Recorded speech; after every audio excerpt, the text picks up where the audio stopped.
Yeah.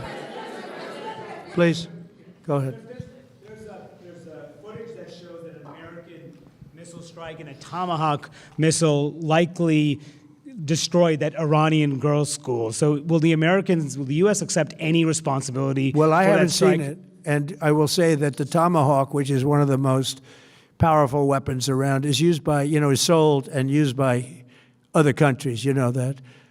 And whether it's Iran, who also has some Tomahawks, I wish they had more, but whether it's Iran or somebody else, the fact that a Tomahawk is very generic, it's sold to other countries, but that's being investigated right now.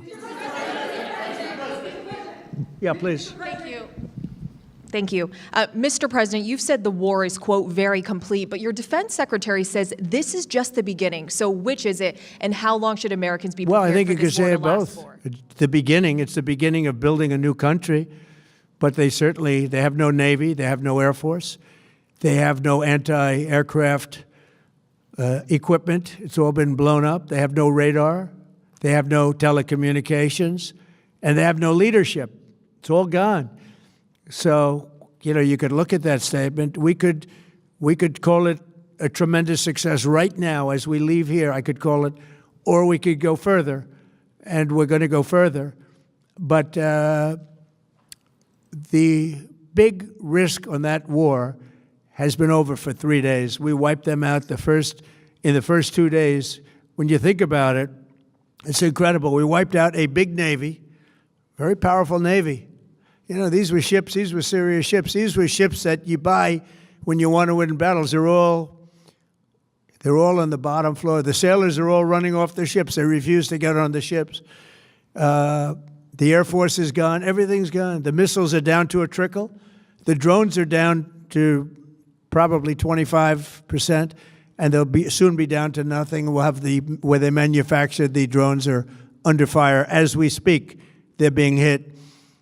So the rest is going to be a determination as to my attitude, along with the people in the Trump administration, what we want to do. Thank you.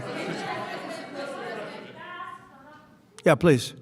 Can I ask you, you mentioned you were going to waive certain additional oil waivers or sanctions. Can you talk a little bit more about that and address in particular? Well, we're looking to keep the oil prices down. We went artificially up because of this excursion into a very positive thing. I mean, this was an excursion that a lot of people wouldn't have done. I knew oil prices would go up if I did this, and they've gone up probably less than I thought they'd go up. But I don't think anybody thought we were going to be this quickly successful. This was a military success, the likes of which people haven't seen. We have the best military. We have the best equipment. We have, I believe, the best generals. We have the best. And this went very quickly.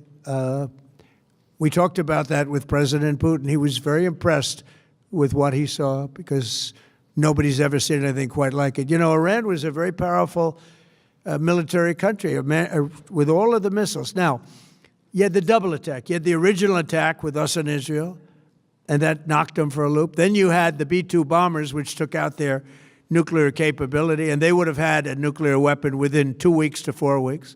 And they would have used it long before this press conference, and we might have had a much different press conference if we had a press conference at all. But it's been amazing. The military success that we've had is truly unprecedented.